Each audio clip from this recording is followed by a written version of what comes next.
சொல்றீங்க கூகுள் போயிருக்குன்னு. கூகுள் பிரச்சனை கூகுள் மட்டும் இல்ல, அதுக்குள்ள அதானியும் இருக்குன்னு நீங்க பாத்திருப்பீங்கன்னு நினைக்கிறேன். பார்த்தல ஏன் அதை வந்து நீங்க மூடி மறைக்கிறீங்கன்னு எனக்கு தெரியல. ஆனா அது வெறும் கூகுள் கிடையாது, நல்லா புரிஞ்சுக்கோங்க. அதுக்குள்ள பெரிய விஷயங்களா இருக்கு, அதுக்குள்ள நான் போக தேவையில்லை. ஏன்னா இது இன்னொரு அரசாங்கத்துக்கு, நமது பக்கத்து மாநிலத்துக்கு வர ஒரு முதலீடு. அதை பத்தி நான் குறை சொல்லி பேசவே விரும்பல.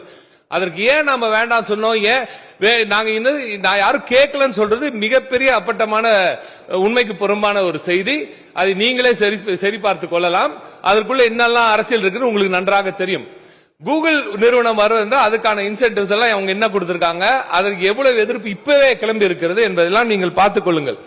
ஆனால் மாண்புமிகு திராவிட நாயகன் அவர்களின் ஆட்சியில் சொல்லியிருக்கும் இந்த முதலீடு நிச்சயமாக வரத்தான் போகிறது, அதுல எந்த சந்தேகமும் இல்லை. கூகுள் இதை வந்து அங்க கொண்டு முடியுது. கூகுள் எப்படி யுஎஸ் நிறுவனம் தானே, அவன் எப்படி அறிவிக்கிறான் அப்படின்னு நீங்க கேட்கலாம். ஏன்னா கூகுள் சைனால இல்ல, சரிங்களா?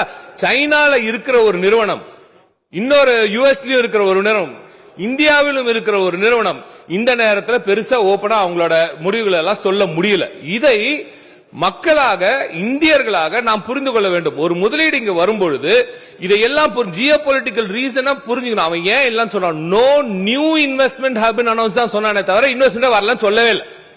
இதெல்லாம் உங்களுக்கு டிப்ளமேட்டிக்கா உங்களுக்கு படிக்க தெரியாத, ஆட்சியில் நடத்தி இருக்கிறீர்கள், உங்களுக்கு நன்றாக தெரியும். ஏன் யார் எப்படி பேசுகிறார்கள் நன்றாக தெரியும்.